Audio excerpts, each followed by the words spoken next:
Ko se tiče svakog od nas. Ali posto ovdje imamo i posetioce koji bi nas ne bi razumeli ako bi govorili na našem jeziku, ja ću govoriti na engleskom. So our topic today is going to be talking about the anxiety and worrying. So recently we visited Australia, and there, when we were in Sydney, we were close to the Opera House. We were waiting in the line to get tickets, and I was listening to two people who were talking in front of us, and they were very interested, and the discussion was very vivid. And one of them changed his attitude. His face became more and more tense, and then he took a cigarette and lit it up. So, you know, we know how ducks walk. You know, they actually don't walk. They how would you say? What do they do? Yeah, they wobble, and they squawk, and we know how they look like. So if a bird would want to be qualified as a duck, would need to look like a duck, would need to quack like a duck, and would need to walk like a duck. So oftentimes our attitude and our moods are changing without us recognizing that. The research shows that about 30% of people are only aware of how their emotions are and what they do. And we want to take a minute to find out, you know, what do we know about anxiety and this worrying, and to see how do people who worry and are anxious, how do they behave? And so we want to take a couple minutes to see what your experience is. How do you feel when you're anxious, when you're worrying, and how do you think about this? What is your experience? What can you say? I'm going to write down what your finding is, because we want to get a clearer picture what the anxiety is and what the overwhelming worrying is. Pardon me? Cannot sleep? Okay. All right. What else do we experience when we're anxious? Arguing with everyone. Pardon me? Arguing with everyone. Arguing, Argumentative. All right. All right. And the reason, you know, why we are doing this is because oftentimes our behavior is in a way that we don't understand. You know, it just happens, and it doesn't matter, you know, whether we are angry, whether we are not, you know. So what else? How does it appear to be when somebody is anxious? Like every nerve is excited. Excited? So the people are sensitive? Nerves are excited? Like your body inside and out. So the body is excited, right? Nerves are excited. Okay, what is... Nervi su uzbuđeni. Okay, so they're excited, yes, okay. Anybody else? Heart racing, shortness of breath. Shortness of breath, okay. Yeah, that can happen, yes. All right. So, what is the meaning of anxiety? What do you think? You know, why would somebody want to get anxious or worried? Why would that be? You know, some people may be anxious because they want to run away from boredom.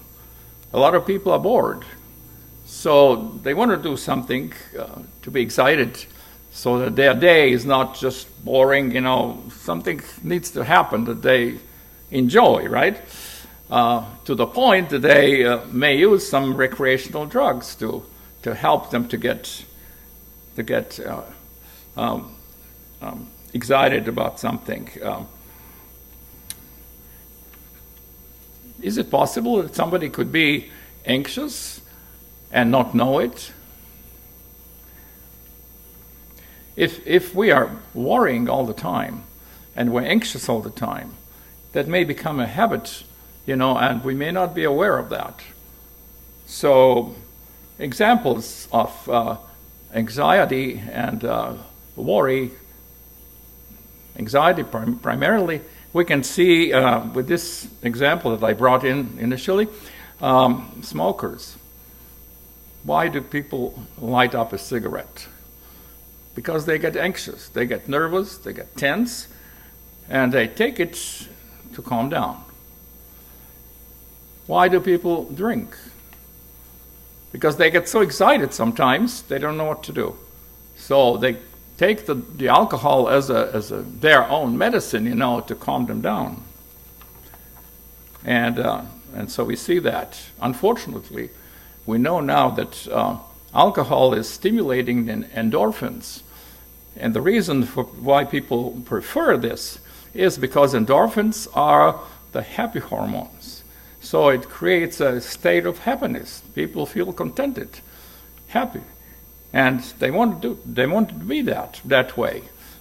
But unfortunately, we see that side effects of alcohol actually is to create the anxiety.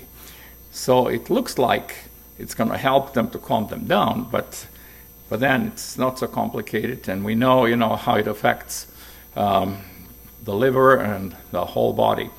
And more of that, our awareness changes, so that to the point, that we're not even aware how we are moving. For instance, somebody who is drunk and he's in a car, he's not aware that the car is moving. He would like to open the door and step out of the car, although the car is moving. And those examples that we had in medical school, as they were telling us, about how alcohol is affecting people's perception. But let's see now, another reason for many people to be anxious and worried is because they're not trusting God. And we trust God to give us wisdom and to guide us. But if we reject Him and His help to us, then we don't have this support. So we can read in Matthew chapter 6, verse 25, Jesus says, "Therefore I'm telling you, do not worry about your life, what you're going to eat and what you're going to drink, and don't worry about your body and what you're going to dress. Isn't the life more than food and body more than clothes?" And he goes on in the whole passage here describing, how the birds trust God and they don't worry. And he says, if you're worrying, you're not adding anything up to your height, your stature. And why do you worry about your clothes? Look, the flowers, the lilies. And then he talks about how God likes us and He cares for us. And he says when He is so good to the flowers and in the field and dresses them so wonderfully in different colors, how much more is He willing to do for us? And so he says, worrying, that's what the godless people do, he says in verse 32. But, we should know that our Father in heaven knows what we need, and He is willing to give us to that. And so he says, ask first for kingdom of God, and everything else is going to be given to you. So he says, and closes now this discussion, don't worry about tomorrow, because every day he has his own trouble, and God is our guide and our blessings. So actually, when we talk about anxiety, the definition by the Webster's dictionary says, this is a emotion characterized by massive and continued worry, and it's distinguished from fear, which is a response to a known cause. So when we're afraid of something, we know what it is that we're afraid of. Well, if there was a dog that was attacking us in the past, we're afraid of that, but we know that. But when we're anxious, so this is massive worrying about something that we cannot pinpoint. And that's the problem that we're dealing with. And that's why this is something that I felt, was important to talk about, because we may be in the middle of anxiety and not to know it even.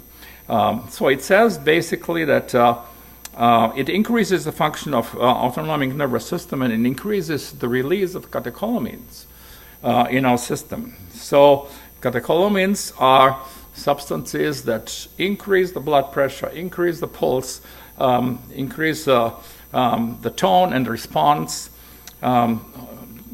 reaction of our body.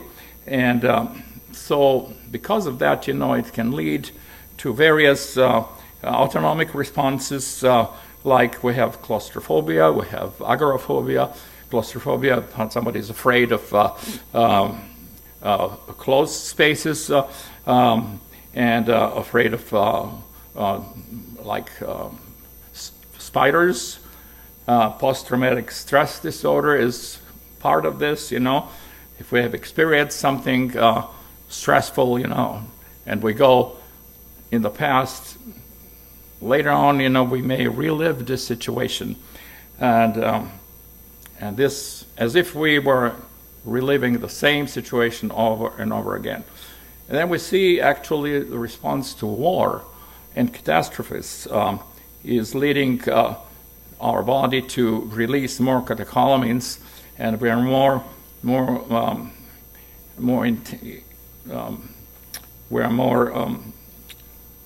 tense and respond in an increased way to our environment around us. Also, tension this is described as tension and negative expectations. So we are worrying because we're expecting something negative to happen. Agitation, apprehension, something that has not completed yet, and we don't know how the outcome is going to be. Now, when we compare anxiety with depression, depression is defined as an abnormal feeling of sadness, mood that is sad, but then also it affects our attitudes, so our ability to enjoy life is reduced. That can also affect our sleep to the point that we either sleeping too much or we don't sleep enough, or we're waking up very early in the morning as a result of that. Then our appetite can be affected by depression, so that we're eating more. We talk about, in German, Kummerspeck. So if somebody is having a lot of problems, he eats and gains a lot of weight to compensate, because the food is like a medicine. The food gives us satisfaction, and sometimes this is the only way to experience something positive in our life. Unfortunately, many of us can come to that point in life to have nothing else but food to give them some feeling of relief and satisfaction. And then we have depression can lead to feeling of a low energy, so people feel tired. Why am I so tired now? Well, this is part of one of the symptoms of the depression.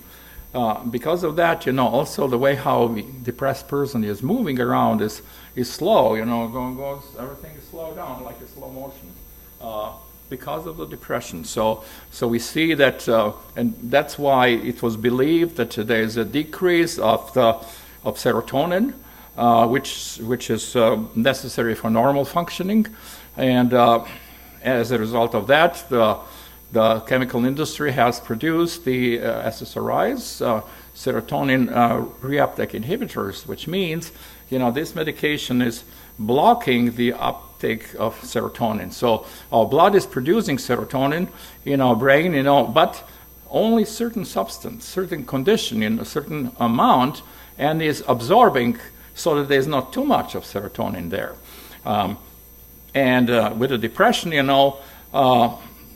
not enough serotonin. So this medication is blocking the absorption, so more serotonin stays in the synapses and in the synaptic cleft. The impulses go from one nerve cell to the other, and so this is helping to get more energy, increases our mood.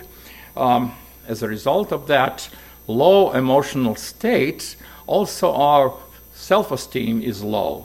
We feel that something is wrong. We're not functioning the way how it is. We're not talking normal speed. Everything is slowed. So we suffer from feeling of low self-esteem. That means we feel that we don't have any worth. People that are depressed, they may feel they're worthless. They're worthless. Nobody cares for them, they feel worthless. And we see this is associated also with the decreased ability to concentrate. And the next step is in undecisiveness. So our brain is just not working well. And when all of this gets together, it gets to be too hard. And the person then gets so tired of life and itself, and start having suicidal ideations. That means, it comes to the point, saying, oh, this life is horrible. I cannot stand it any longer.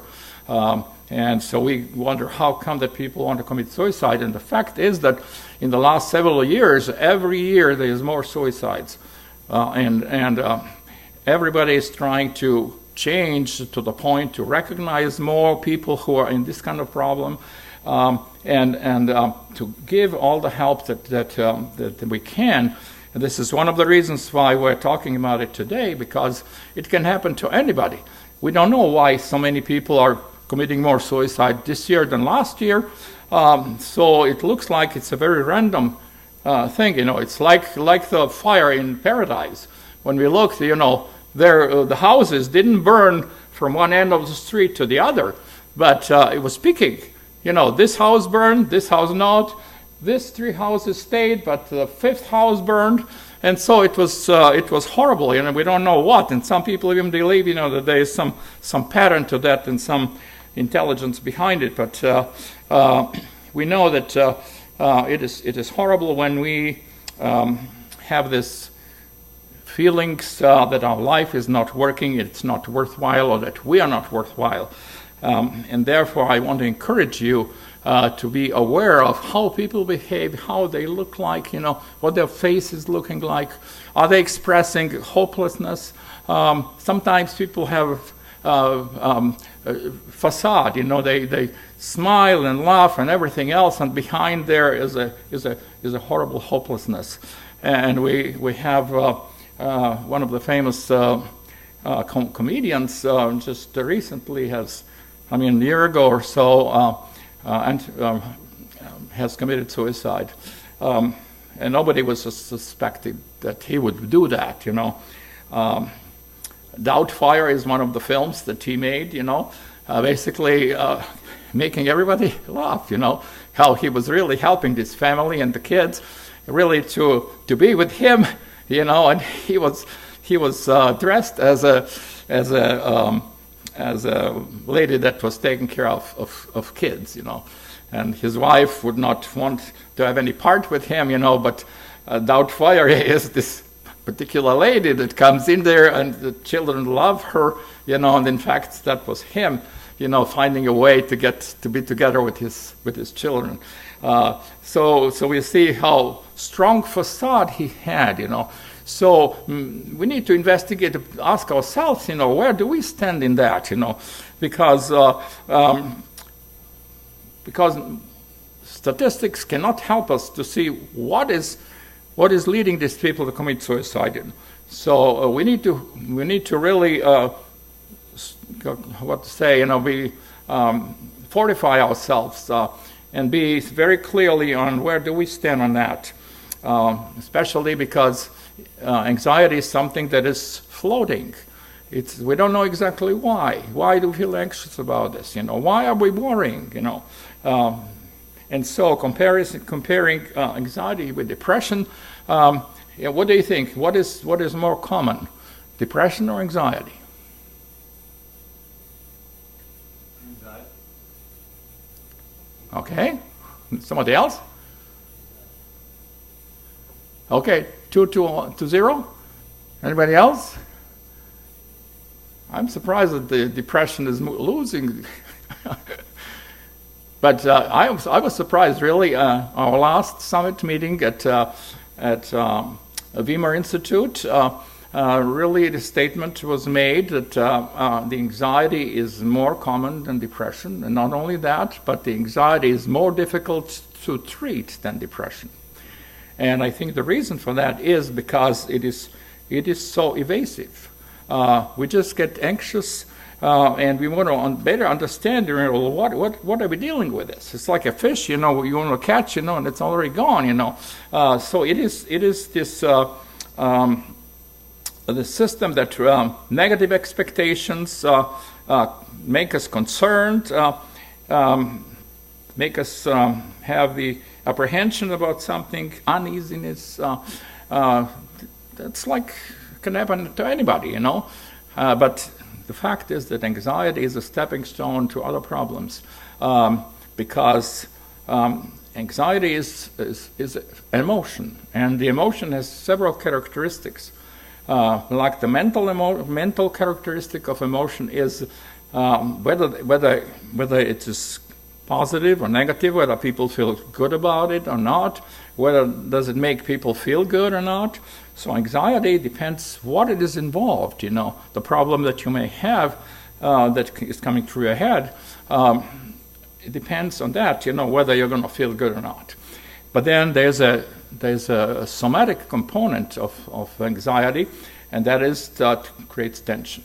So this is one of the ways how we recognize if we have the problem with anxiety is if we feel tension, nervousness, tension. But then if we know that, we can ask ourselves what is the triggering point?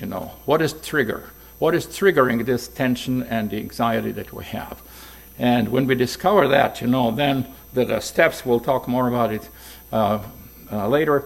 How to stop it, and don't allow it to go out, because emotion that is activated through an event, can escalate and go into the panic attack, can go into the agitation, and then the third component of our emotion is that has an effect on our behavior through the impulse that is there, the impulse to act.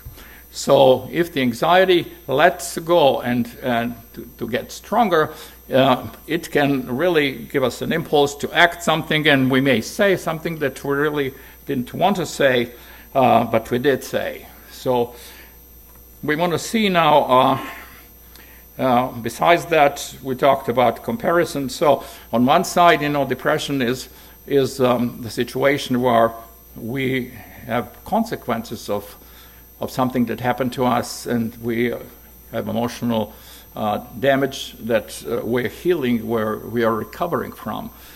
So when we have experienced emotional damage or hurt, then we are not functioning completely optimally as we would. Therefore, the Bible even looks very closely and says if you say something negative and bad to somebody else, that word can hurt really badly. It's like using a weapon. So when we're talking about violence, there's also verbal violence that can happen this way. Just as an example, how people need to heal from emotional damages and healed and need to heal that to get out of that. Feeling of hopelessness, feeling of inability to concentrate, and decisiveness, as we said, part of that. So what are the factors that stimulate development of that anxiety? Well, our imagination is one of the things, we can imagine all kinds of things, and if we're imagining things that are negative, that are violent, and then we develop expectation of negative, violent things, that affects us as if we have gone through such an experience. And this is horrible that I don't even want to turn the TV on because it is a miracle that I find a movie that doesn't have violence in it, So somebody is very interested to infect us with all kinds of violent scenes, words, actions, and that really creates scars on our emotions because you have to be completely immune against that, And oftentimes they describe such situations that it's hard to stay away from it, and we're caught in, and so we suffer from there. And then we have uncertainty. When we wait for somebody, that can help us, that brings us in state of anxiety. When we expect the worst, then we're creating this inferno that doesn't exist, but in our mind, it's there and we're waiting for it. It's recommended to avoid any behaviors, watching, reading, or thinking, or participating in violent activities because all the expectations of high-risk results are going to have an impact on us. So, especially if we are lonely, especially if we're in a situation that we're more sensitive, then our response is going to be different. So we can see in how can we can use different circumstances to identify whether we have the anxiety or not. And interesting is, we said the anxiety is affecting our concentration so that we are not focused the way how we would. So if you are taking a test, for instance, and result answers, you just want to go down, and find the proper answers, and when if you're anxious, you are going to be feeling rushed, pressured to do it quickly, and then you don't have the concentration that is necessary, and you may make wrong choices because of that.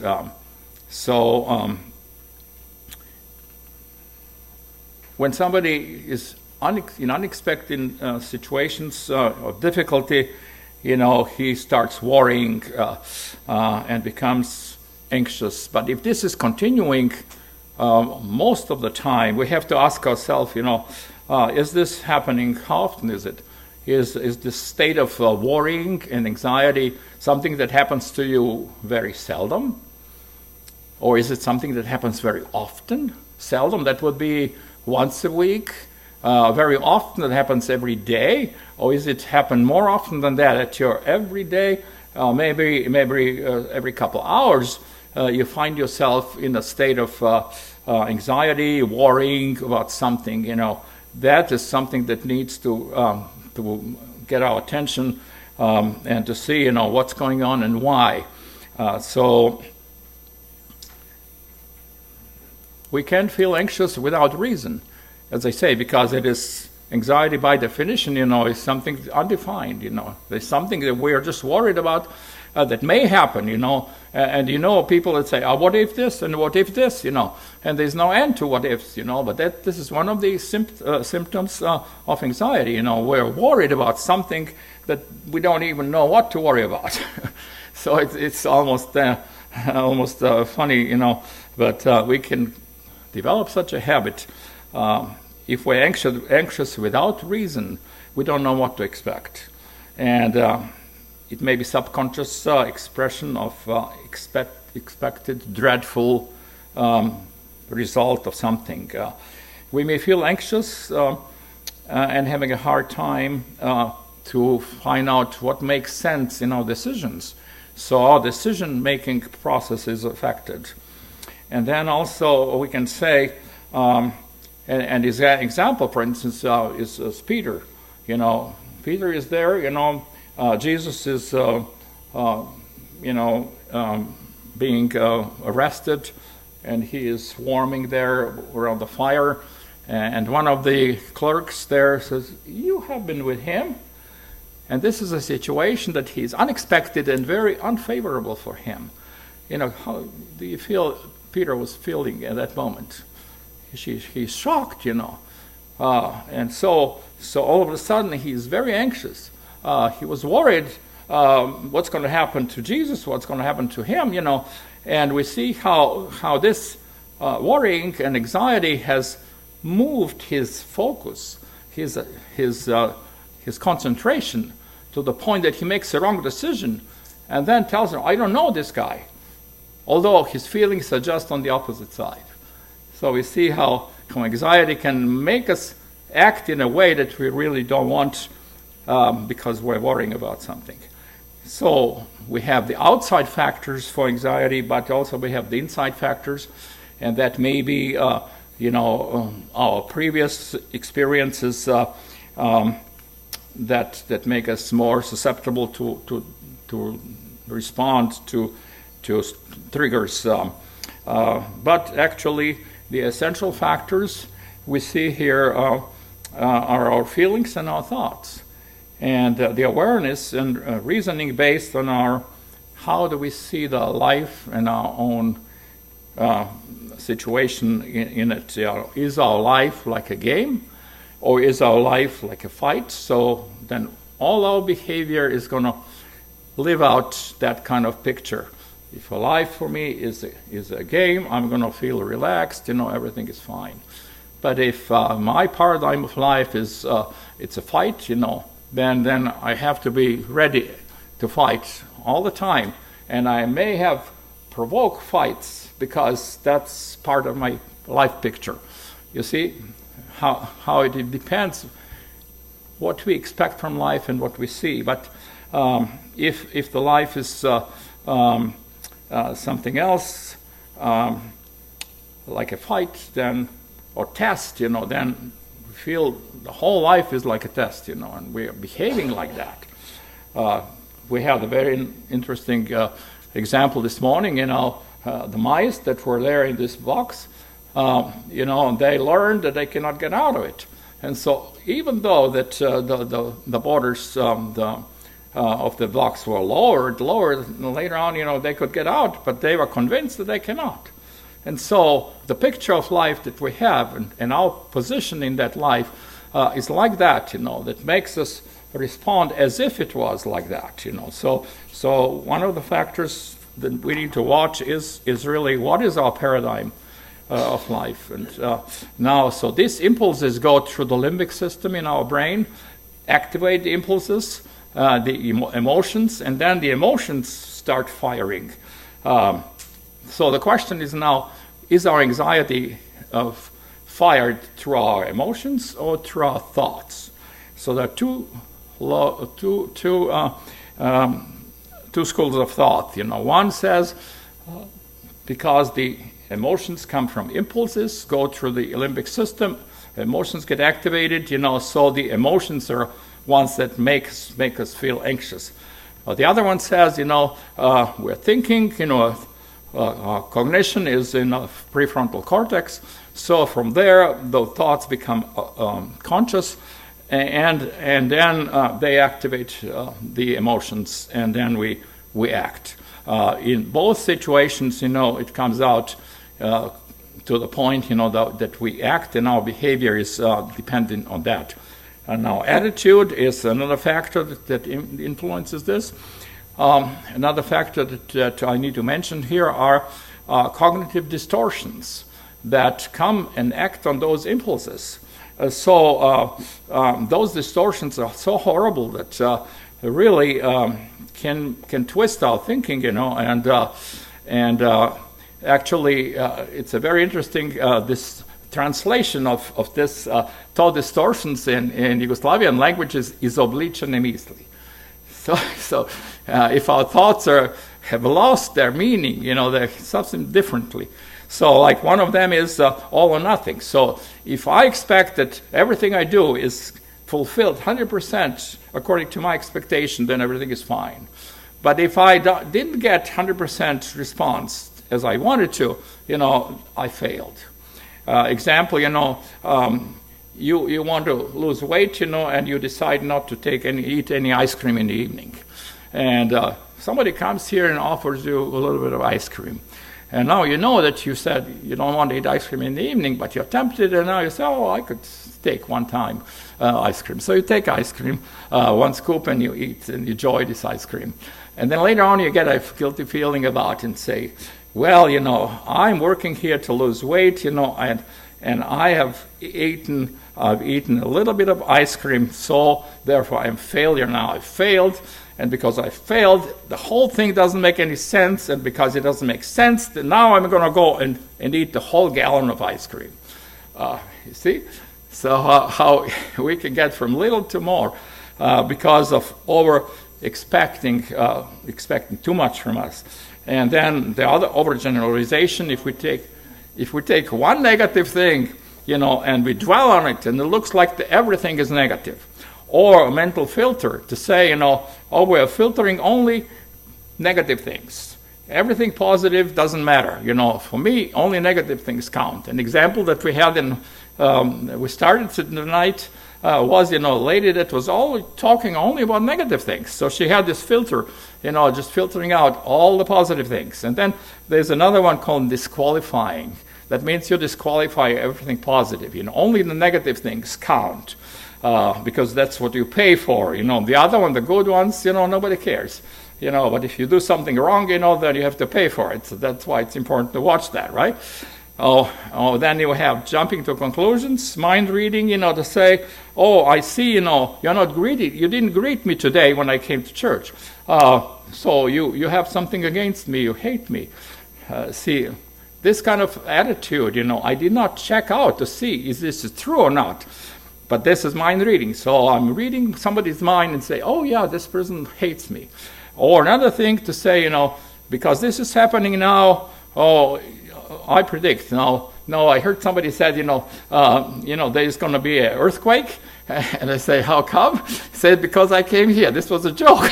But even as a joke, it's like a prophesying something to say, because I think, it's going to happen, that's why it's going to happen. Or magnification, catastrophizing. A lot of times we exaggerate the importance of things. And so that can change our entire thinking and decision making. So our time is running out, and I want to lead to conclusion, and that is anxiety and worrying can be expression of undecisiveness. And this is because it prevents our focusing. An example is a ski jump. So when we see the skiers, they go to the high, 100 meters high, and they jump from there and they go down. And if you watch them on television, they stay there and they're focusing exactly what they're going to do, how to land, where they're going to land. And if they get worried about something, this is a distraction that basically distorts their focusing, and they jump off in the wrong way, they go in the wrong direction, and they fall down and tumble and don't, it's a horrible outcome. And the anxiety can be expression of unstable expectations because we don't know what to expect. We know that we need stability and flexibility. And in this life, we want to have freedom. This is part of flexibility. But then we worry because we don't have enough stability. And this is a part, when people feel that I need to have more drugs, I need to have more this and more that, to get more stability in life. But fact is that only Jesus Christ can give us stability in this life. And this is a matter of fact. And so anxiety can be expression of our need for spirituality, our need for connection with God. And trusting Jesus actually is going to increase our stability. As I mentioned, Peter was there and he looked away. Now when he was walking on water, he was making good, but then when he looked around, looked away from Jesus, he lost the stability and started sinking, And Jesus says, I am the way, the life, and the truth. And he says, come to me all that are weary heavy laden, and I will give you rest. So we need to be aware of where we stand, how often do we deal with this situation. We talked about paradigm, we talked about do we, thoughts think about limitations or think about our opportunities. What does God want to do in your life? Okay, we need to ask about that too. And so we need to be aware of our goals, our spiritual goals. And one thing, when we have this this tension, okay, what do? So we need to breathe in a proper way. So if we're breathing very shallow, our brain is not getting a proper oxygen supply. And our prefrontal cortex cannot process our decisions right, and then we're confused, we feel anxious and nervous, and we don't make right decisions. So if we take deep breaths, walking, several deep breaths, that we'll notice immediately we're going to start feeling better because then our brain is getting oxygen, it can function properly. So trusting God is also very important, and we want consciously to thank God for everything we can think about, because this is an antidote against anxiety. So as long as you are thanking, you cannot in the same time feel the fear, because you're thinking about something that is there that you're aware of. And so we want to limit our exposure to violent pictures, hearing, scenes, etc., because this is making us emotionally unstable. It doesn't add up to our stability. So being aware of our emotional needs and emotional needs of others, being aware of our needs for harmonious relationships that God wants us to have, and being aware of our spiritual needs. And that is when we want to witness to other people, we want to look for that to see where are people that are aware of their spiritual needs and need for Jesus Christ. So that is really important. Jesus says, I'm the way, the truth, and life. Come to me all that are weary and heavy laden, and I'll give you rest. And in Philippians chapter 4, verse 6, we're closing with this, says, be anxious for nothing, but in everything by prayer and supplication with thanksgiving, let your requests be made known to God. And the peace of God, which surpasses all understanding, shall keep your hearts and minds through Jesus Christ. And let us have this kind of experience with Jesus Christ, because He is the conqueror. He is the one that has overcome. And He is coming soon. Thank you.